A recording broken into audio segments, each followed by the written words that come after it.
Good day to all of you and welcome to summer. It is May 16th and I wanted to provide you with a video memo updating you on three information items. The first is an update on where we are with key leadership positions on the campus. The second is to begin to express gratitude for the commencement ceremony on the campus.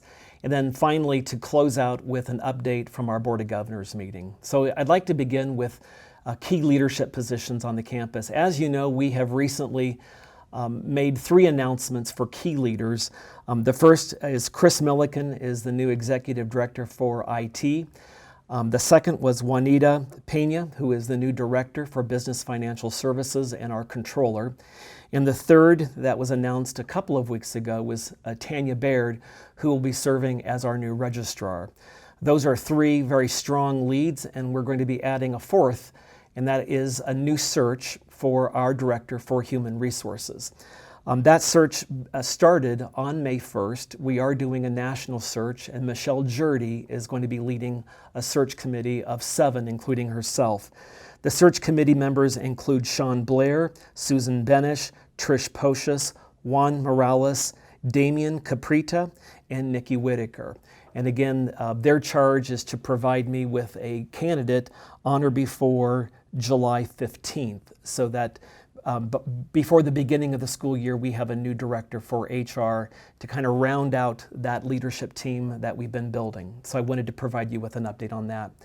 The second, I wanted to begin a conversation of gratitude and thanks for what happened on the campus on Saturday, May 4th. As you know, as a university, it's important for us to have rituals and ceremonies that help build the culture on the campus. And one of the ways that we're doing that is by bringing the commencement ceremony back to campus after 20 years of being off the campus. And this year I invited Gina Alfonso, who is the Director for Student Leadership and Engagement, to be the event coordinator for our commencement ceremony.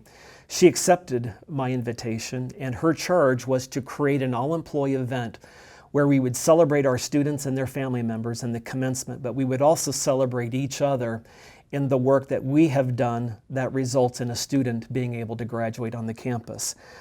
We were able to do that in a way that exceeded all of my expectations, and it's very hard for me to put into words what I was feeling on that date and what I think a lot of employees were feeling on that date. And I think what we were able to see through our experience is that by working together, the power of the campus community and working toward a common goal.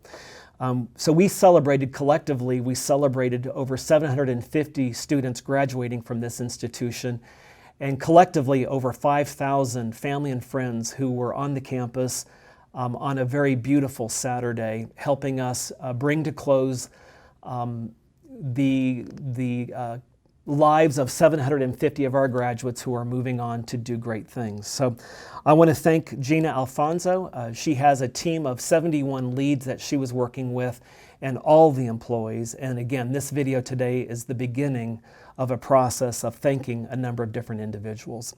Finally, I wanted to provide you with an update on the Board of Governors meeting. We left commencement and went immediately into a three-day Board of Governors meeting in Fort Collins. And the highlights out of that Board of Governors meeting, number one is we have an approved budget for fiscal year 20. And I think you probably now know that that includes a 0 increase in tuition for our resident undergraduate students. And I know that's important to many of us on the campus as we work to make higher education accessible and affordable. Our balanced budget also includes $345,000 that we were not expecting, and that is the result of some very strong advocacy on the part of our Vice President for Finance and Administration, Carl Speaker. So a special thanks to Carl for his advocacy and $345,000 additional dollars. And then finally, it includes a 3% increase in salary enhancements that will be coming in fiscal year 20. So the budget was approved, and we feel pretty good about that. The second outcome from the Board of Governors meeting was a Bachelor of Science degree in Interdisciplinary Studies. That maps beautifully to Vision 2028. A special thanks to Kristen White Davis and Helen Capriolio for their leadership in making that new degree program a possibility. And then finally, we talked about, we continued the conversation around our Vision 2028. We started this conversation a year ago, and we did what we said we would do, and we took a plan to execute Vision 2028, which also started a pretty serious conversation around our needs and a set of investments needed to meet those needs. The Board of Governors were engaged. They asked a number of questions that resulted in good conversations, and we will be returning to the Board of Governors in August with a plan to launch Vision 2028. I also think it's important for you to hear from our Chancellor, and you can hear his support and the board's support in a letter that is attached to this video memo. There is a PDF. I ask that you download that PDF and you read it carefully. It is from our Chancellor, Dr. Tony Frank, who talks about his support and the board's support for Vision 2028 moving forward. So my goal today was to communicate three ideas. First is the leadership team on the campus and how we're filling some very critical vacancies in the plan to move forward with that. Number two, beginning a conversation of expressing gratitude around what happened on Saturday, May 4th on the campus. And a special thanks to Gina Alfonso. And then finally, to provide you with an update on the Board of Governors meeting last week and the outcomes of that meeting. I wish all of you well this summer. I know you're going to be hearing from me throughout the summer, so this is probably the first of several videos, but I wish all of you well, and I look forward to hearing from you and seeing you soon. Thank you.